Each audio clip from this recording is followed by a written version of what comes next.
नमस्कार।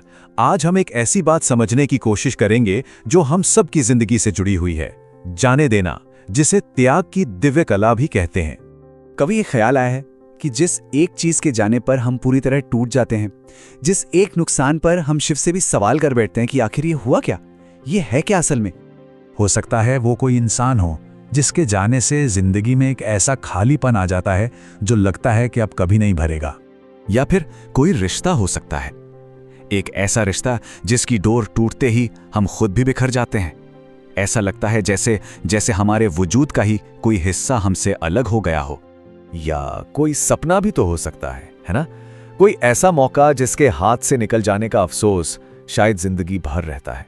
पर एक पल के लिए सोचिए, अगर इन सब के बीच शिव खुद आकर कहें कि जो खो गया वो तुम्हारा कभी था ही नहीं। सोचिए, ये सुनने के बाद क्या होगा? क्या तब भी उसे पकड़कर रोया जाएगा, या शायद पहली बार एक शांति की सांस ली जाएगी? चलिए इसी बात को थोड़ा और गहराई से समझते हैं। देखिए, शिव का सबसे पहला और सबसे बड़ा सच यही है कि जिसे हम अपना नुकसान समझ रहे हैं वो असल में हमारी रक्षा है।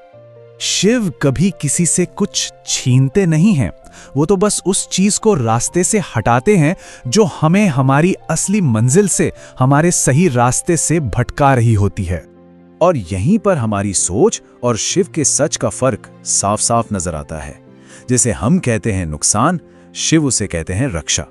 जिसे हम दर्द मानकर सहते हैं वो असल में आत्मा की शुद्धि होती है, और जिसे हम सब कुछ का अंत मान बैठते हैं ना, वो दरअसल एक नई शुरुआत की खामोश तैयारी होती है। तो ये जो पूरा खेल है ना, ये टकराव है दो चीजों का। एक तरफ है इंसान का मोह और दूसरी तरफ है उसका भाग्य। और यही टकराव तय करता है कि जिंदगी में कुछ चीजें क्यों रुक जाती हैं और कुछ क्यों चली जाती हैं। मोह क्या है? मोह है पकड़कर रखने की हमारी जिद, उन चीजों को भी कसकर पकड़ने की जिद जो शायद हमारे लिए बनी ही नहीं है।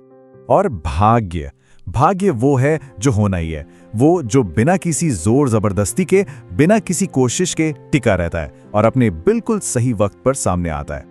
और ये फर्क जिंदगी में हमें साफ साफ दिखता भी है। कुछ लोग होते हैं जो जरा सी कोशिश के बिना ही जिंदगी से निकल जाते हैं, और कुछ ऐसे भी होते हैं जो हर तूफान के बाद भी साथ खड़े रहते हैं।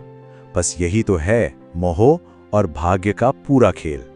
तो फिर यहां सबसे जरूरी बात क्या निकल कर आती है? यही कि जाने देना यानी त्याग कोई कमजोरी नहीं है, बिल्कुल नहीं। ये तो ताकत का, अपनी आत्मरक्षा का सबसे बड़ा रूप है।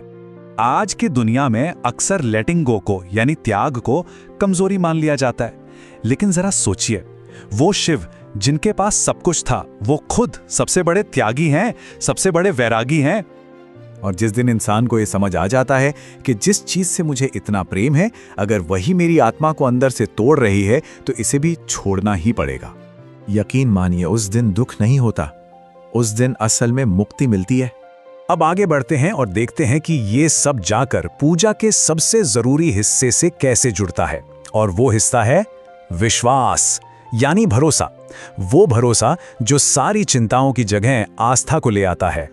पता है, शिव को ना फूल चाहिए, ना कोई बड़े बड़े मंत्र। शिव को तो बस एक चीज चाहिए, और वो है अटूट भरोसा। और जब दिल से ये प्रार्थना निकलती है ना कि हे शिव, मुझे नहीं पता ये कैसे होगा, कब होगा या कहां से होगा, पर मुझे ये पता है कि आप करोगे जरूर, बस उसी एक पल में सारी चिंताएं खत्म हो जाती हैं। तो अब हम आते हैं इस पूरी यात्रा के आखिरी पड़ाव पर, और वो है स्वीकृति, यानी स्वीकार कर लेना। अगर आज कुछ हाथ से छूट गया है तो इसके लिए खुद को दोष देना बंद करना होगा। अगर कोई चला गया है तो खुद को कम समझना बंद करना होगा। बस दिल में एक बात को स्वीकार कर लेना है कि जो चला गया वो मेरा था ही नहीं, और जो सच में मेरा है वो मुझे मिलकर ही रहेगा, शिव के समय पर, शिव के तरीके से। तो इस पूरी बातचीत का सार यही है कि जो चीज अंदर से तोड़ रही है उसे पकड़कर रखने की जिद अब छोड़ देनी चाहिए। और आखिर में शिव से बस एक ही प्रार्थना करनी है, हे महादेव, मुझे छीनना नहीं आता, मुझे छोड़ना सिखा दो। क्योंकि एक बात हमेशा याद रखनी चाहिए, जिसने छोड़ना सीख लिया उसे फिर कुछ भी खोने का डर नहीं रहता। हर हर महादेव।